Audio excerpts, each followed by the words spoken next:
جو مضمون بیان ہو رہا ہے اس کا خلاصہ یہ ہے کہ اللہ کے نیک بندوں کی دو بنیادی صفات ہیں۔ پہلی صفت خوف خدا اور دوسری صفت فکر آخرت۔ اللہ کے نیک بندے وہ ہوتے ہیں جن کے دلوں میں اللہ کا خوف بھی ہوتا ہے اور قیامت کا ڈر بھی ہوتا ہے۔ خوف خدا پر بات مکمل بیان ہو چکی، فکر آخرت کا آخری حصہ بیان ہو رہا ہے کہ ہمارا آخرت پر ایمان تو ہے، لیکن جیسی فکر ہے ہمیں دنیا کے نفع نقصان کی، ایسی فکر آخرت کی نہیں پیدا ہو رہی، جس کا بنیادی سبب یہ ہے کہ ہمیں موت کے بعد والی جتنی منازل ہیں، جتنی گھاٹیاں ہیں، جن سے ہر انسان کو ہر حال واسطہ پڑھنا ہے، ان پر اصل میں یقین نہیں آ رہا۔ جب بندے کو یقین آ جاتا ہے تو پھر اس کی راتوں کی نیند اڑ جاتی ہے، پھر وہ ماہی بے آب کی طرح دل ملاتا ہے، تڑپتا ہے کہ کیا بنے گا۔ وہ یقین کیسے پیدا ہو؟ اس یقین کو پیدا کرنے کے لیے تقریباً 7-8 طریقے قرآن و حدیث کے حوالے سے آپ سن چکے ہیں۔ آخری طریقہ بیان ہو رہا ہے، اور وہ آخری طریقہ یہ ہے کہ اللہ نے ویسے دعویٰ نہیں فرمایا، دلیل سے بھی بات سمجھائی، جیسے وکیل حضرات اپنی بات دلائل سے ثابت کرتے ہیں، ایسے اللہ نے دلائل کے انبار لگا دیے قیامت کا مضمون سمجھانے کے لیے۔ ان میں سے ایک دلیل صرف آپ کی خدمت میں بیان کرنی تھی، اور اس دلیل کا جو پہلا حصہ ہے وہ بیان ہو چکا ہے۔ یہ 2 دن جو بیان ہوا ہے اس میں ایک تو اللہ پاک کی وسعت علم کا مسئلہ بیان ہوا کہ ساری کائنات کا علم وہ محدود ہے، اور اللہ پاک کا علم جو ہے وہ غیر محدود ہے۔ اس کی تفصیلات آپ نے سنی۔ دوسرا، اللہ پاک کی وسعت قدرت کا بیان ہوا کہ اللہ پاک کی جو قدرت ہے وہ ایسی ہے، اللہ پاک کو ساری کائنات مل کر کے عاجز نہیں کر سکتی کسی بھی معاملے میں۔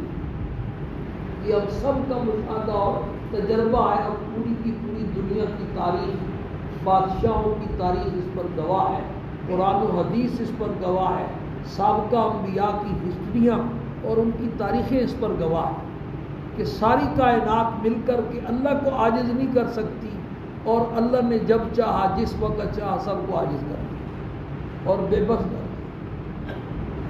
یہ جو اللہ نے قرآن پاک میں بار بار اپنی علم کی وسعت اور اپنی قدرت کی وسعت کو بیان کیا ہے، یہ بیان فرما کر اللہ پاک انسان کو 3 مسئلے سمجھانا چاہتے ہیں۔ ان 3 مسئلوں میں جو پہلا مسئلہ ہے وہ اللہ پاک اپنی توحید کا مسئلہ سمجھانا چاہتے ہیں کہ ساری کائنات کا خدا، ساری کائنات کا جو معبود ہے وہ اکیلا اللہ ہے، خدائی میں اور معبود ہونے میں اس کے ساتھ کائنات کا کوئی دوسرا فرد کسے باشد وہ شریک نہیں ہو سکتا۔ اس کے لیے اللہ نے اپنے علم کی وسعت اور قدرت کی وسعت کو بیان کرنا ہے، اور بالکل واضح ہے کہ خدا تو ساری کائنات کا وہ ہو سکتا ہے کہ جس کا علم پوری کائنات کے ذرے ذرے کو محیط ہو، پوری کائنات میں جتنے درخت ہیں ان درختوں کا کوئی پتا حرکت کرے اس خدا کے علم میں۔ اگر درخت کا پتا حرکت کر رہا ہے اور خدا کو پتہ نہیں تو وہ کیسا خدا ہے؟ تو خدا کے لیے علم محیط اور غیر محدود علم کا ہونا کیا ہے؟ ضروری ہے، اور ایسا علم اکیلے اللہ پاک کے پاس ہے۔ کل پرسوں کے مضمون میں بار بار آپ یہ سنیں، جن جن کے بارے میں وسوسہ ہو سکتا تھا، 4 ہی ہستیاں دنیا میں ہیں، انبیاء علیہ السلام، اولیاء کرام اور فرشتے اور جنات، ان چاروں کے بارے میں انسانوں کو وسوسہ ہو سکتا تھا کہ انبیاء کی بڑی شان ہے، لیکن اللہ پاک نے انبیاء علیہ السلام کے واقعات بیان فرما کر جگہ جگہ یہ بتلا دیا کہ انبیاء علیہ السلام کی شان تو بڑی اونچی، عظمت اور مقام تو ان کا بڑا اونچا، لیکن علم بہرحال ان کا بھی کیا تھا، محدود تھا۔ ان کو بھی کئی مرتبہ ایسا کہنا پڑا کہ یہ بات تو ہمیں کیا ہے معلوم نہیں۔ ابھی اسی مضمون میں سورہ لقمان کی آخری آیت آپ سن چکے ہیں کہ وہ 5 چیزیں ایسی ہیں کہ جن کا علم اللہ نے کسی نبی کو بھی نہیں دیا، کسی فرشتے کو بھی۔ انبیاء کے بارے میں اللہ پاک نے بیان فرمایا، اسی طرح ان کی عاجزی بھی بیان فرمایا کہ انبیاء علیہ السلام بھی بڑی شان والے تھے، لیکن بہرحال کیا تھے، انسان تھے۔ اگر اور ان کا عاجز ہونا سمجھ میں نہیں آتا تو ان کے بچے فوت ہوتے رہے، بیویاں فوت ہوتی رہی۔ سرکار دو عالم صلی اللہ علیہ وسلم کا 18 ماہ کا بچہ ابراہیم نام کا ان کی گود میں دم توڑ رہا ہے اور آپ بے بس ہیں، آنکھوں سے آنسو جاری ہو رہے ہیں اور زبان مبارک سے فرما رہے ہیں، یا ابراہیم انا بفراقک لمحزونون، تیری جدائی میں ہم بڑے غم ہیں۔ اس سے بڑی بے بسی اور بڑی عاجزی کیا ہو سکتی ہے کہ بچے کا روح نکل رہا ہے اور بندہ بے بس ہے انسان۔ اس طرح کی انبیاء کی بے بسی اور عاجزی آپ کی سن چکے کئی دفعہ یہ مسئلہ بیان کیا ہے کہ ساری اولاد سوائے حضرت فاطمہ کی ساری اولاد آپ کے سامنے گئی اور آپ نے ان کے جنازے پڑھے، قبر میں دفن کیا۔ صحابہ کہتے ہیں ایک بچی صاحبزادی کو دفن کر رہے تھے اور صحابہ کرام قبر میں اتار رہے تھے، آپ قبر کے کنارے بیٹھے ہوئے تھے، ہم نے اپنی آنکھوں سے دیکھا، آپ کی آنکھوں سے ہم نے دیکھا۔ حضرت عثمان کی زوجت تھی، آپ کی پیاری بیوی حضرت ختیجہ جو سارے بچوں کی ماں تھی سوائے حضرت ابراہیم کی، وہ آپ کے سامنے تھی۔ ابو طالب کا بھی اسی سال انتقال ہوا، اس کو کہتے ہیں عام الحزن، غم کا سال۔ تو پھر آخر آپ صلی اللہ علیہ وسلم کا وقت بھی آ گیا، آخر ہر انسان نے موت کا ذائقہ کیا کرنا ہے۔ آپ کا جب انتقال ہوا صحابہ کے رام کو آپ سوچ نہیں سکتے، صحابہ کو آپ سے کیسی محبت کی۔ کئی دفعہ یہ سنایا آپ کو، ایک صحابی کھیت میں کام کر رہے تھے اور ان کو جا کے بچے نے بتلایا کہ حضور کا وصال ہو گیا صلی اللہ علیہ وسلم۔ تو انہوں نے وہیں بیٹھے بیٹھے دعا مانگی، اے اللہ یہ آنکھیں تو اس لیے تھی کہ تیرے محبوب کا نظارہ کرے، تیرے محبوب کا دیدار کرے، جب چاہے تیرے محبوب کی زیارت کرے، بس میں اب آپ کے بعد کسی اور کو دیکھنا نہیں چاہتا، میری یہ نگاہ واپس لے لے۔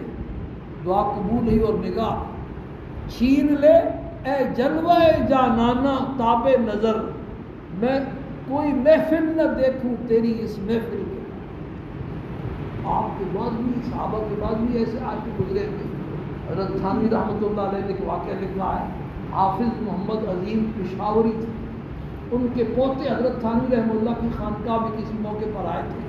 اس ضمن میں یہ واقعہ ہم نے بیان کیا کہ حافظ محمد عظیم پشاوری کو خواب میں سرکار دو عالم صلی اللہ علیہ وسلم کی زیارت ہوئی، تو آپ نے فرمایا مانگ کیا مانگتا ہے؟ تو حافظ محمد عظیم نے عرض کی اللہ کے پیغمبر میں جو مانگوں مل جائے گا، تو مانگو۔ تو انہوں نے کہا ہے اللہ کے پیغمبر ان آنکھوں سے اب آپ کو دیکھ لیا ہے، میں اب آپ کے بعد کسی اور کو دیکھنا نہیں چاہتا، بس میری ایک ہی عاجزانہ درخواست ہے کہ میری نگاہ اللہ پاک لے۔ صبح اٹھے تو نابینا تھے، یہ ایسا ایسی قربانی دینے والا، ایسے لوگ بھی گزرے ہیں جن کو آپ صلی اللہ علیہ وسلم سے ایسی محبت ہے۔ تو صحابہ کرام کی محبت کا ہم اندازہ نہیں کر سکتے کہ آپ کی سانحہ وفات ان کے اوپر کیسے گزرا، کیسے بجلی بن کر کے گرا۔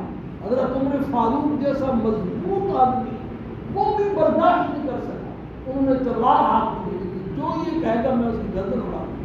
اور بعد میں وہ کہتے تھے کہ میں واقعتاً سچ کہتا تھا، مجھے یقین ہی نہیں آتا تھا کہ آپ نے بھی مرنا ہے، میں یہ سمجھتا اللہ کے پاس گئے پھر واپس آ جائے۔ بعد میں یہ فرماتے تھے۔ صدیق اکبر رضی اللہ تعالیٰ نے سب کو بات سمجھائی آ کر کے آپ کی پیشانی پر بوسہ کیا اور عرض کی اللہ کے پیغمبر آپ کی زندگی بھی بڑی پیاری تھی، موت بھی بڑی مبارک، اور اللہ پاک دو موتیں آپ پر جمع نہیں فرمائیں گے، ایک موت جو آپ کے لیے لکھی تھی اس کا ذائقہ آپ نے چکھ لیا، باہر آئے عمر فاروق کو بیٹھ جاؤ، وہ پھر بھی نہیں بیٹھے، منبر پہ تشریف لے کے خطبہ دیا، من کان یعبد محمدا فإن محمدا صلی اللہ علیہ وسلم کا مال، جو محمد صلی اللہ علیہ وسلم کی عبادت کرتا تھا وہ سن لے کہ محمد صلی اللہ علیہ وسلم کا انتقال ہو چکا ہے۔ یہ ریوڈ والے جب حاجی عبد الوہاب صاحب کا انتقال ہوا تو بزرگ فرما رہے تھے ہم میں ہمت نہیں ہو رہی تھی کہ ہم اعلان کیسے کریں، یہ اعلان کرنا اتنی بڑی ہستی کا معمولی کام، صدیق اکبر نے ہمت کی اور اعلان کیا، جو محمد صلی اللہ علیہ وسلم کی عبادت کرتا تھا وہ سن لے کہ محمد صلی اللہ علیہ وسلم کا انتقال ہو چکا ہے،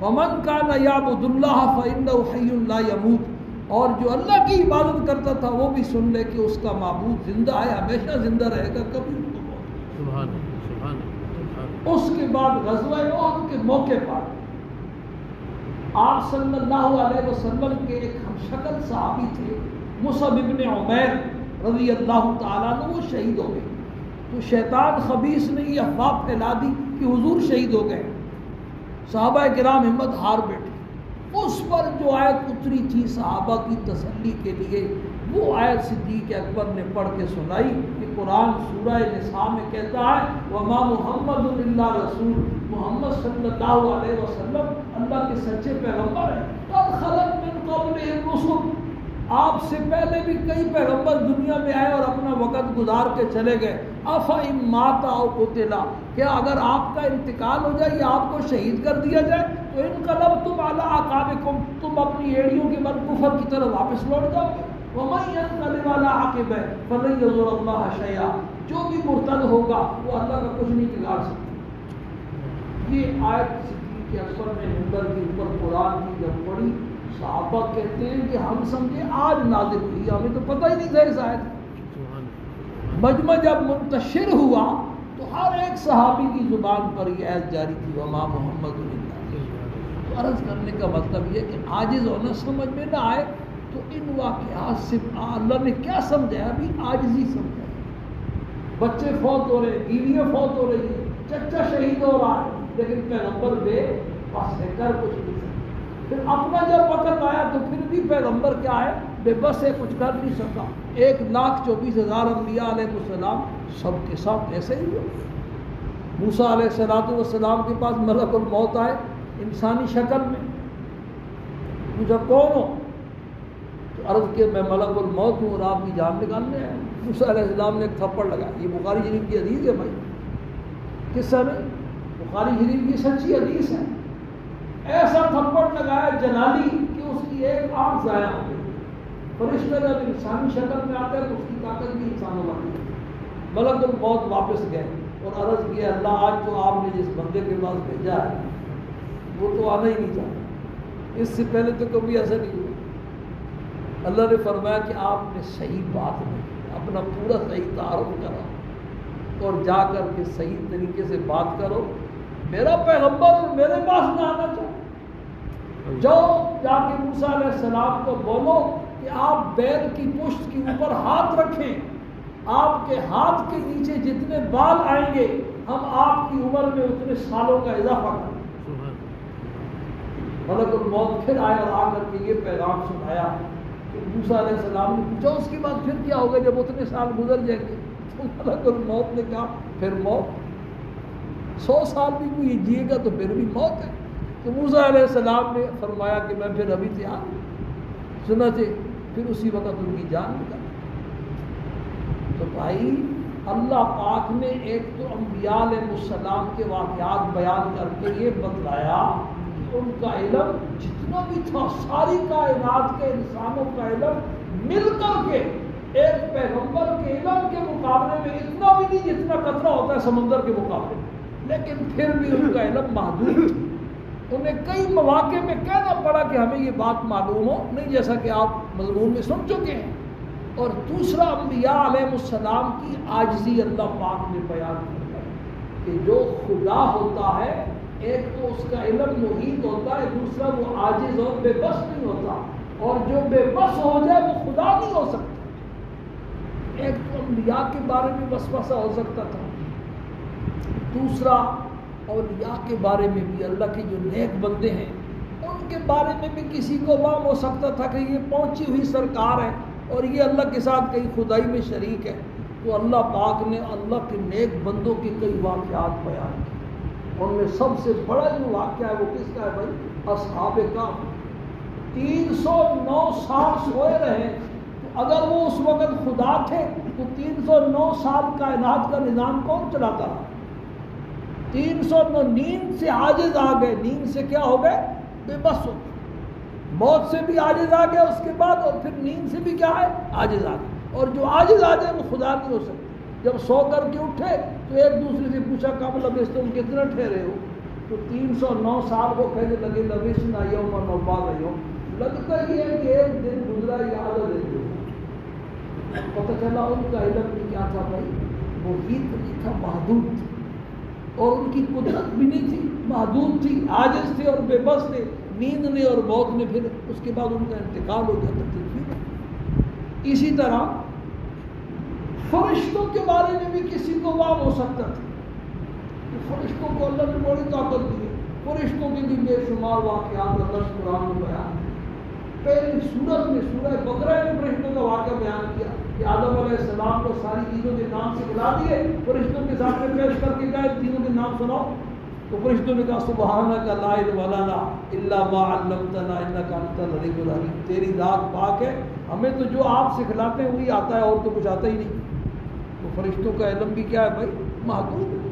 اور فرشتوں پر بھی موت آئے گی، آخر میں کوئی فرشتہ باقی نہیں رہے گا۔ کئی دفعہ میں وہ حدیث سنا چکا ہوں ملک الموت، سب فرشتوں نے کیا کرنا ہے؟ کل نفس ذائقہ۔ جنات کے بارے میں بھی کسی کو وسوسہ ہو سکتا تھا، وہ لمبا واقعہ ہے، وہ انشاءاللہ پیر والے دن بیان کریں گے۔ آج کی بات کا خلاصہ یہ ہوا کہ اللہ پاک نے اپنی وسعت علم اور اپنی وسعت قدرت بیان فرما کر 3 مسئلے سمجھائے ہیں۔ ان میں پہلا مسئلہ اپنی وحدانیت کا کہ ساری کائنات کا خدا اور معبود اکیلا میں ہوں، میرے ساتھ خدائی میں اور معبود ہونے میں کوئی شریک نہیں۔ اس لیے کہ خدا ہونے کے لیے علم محیط کا ہونا بھی ضروری ہے اور قدرت واسعہ کا ہونا بھی کیا ہے؟ ضروری ہے۔ نہ اس کا علم محدود ہو اور نہ کبھی وہ عاجز آئے، اور اللہ کے علاوہ ساری کی ساری کائنات کا علم محدود بھی ہے اور وہ سارے کے سارے کسی نہ کسی موقع پر عاجز بھی آتے ہیں۔ اللہ پاک ہم سب کو اس کی سمجھ نصیب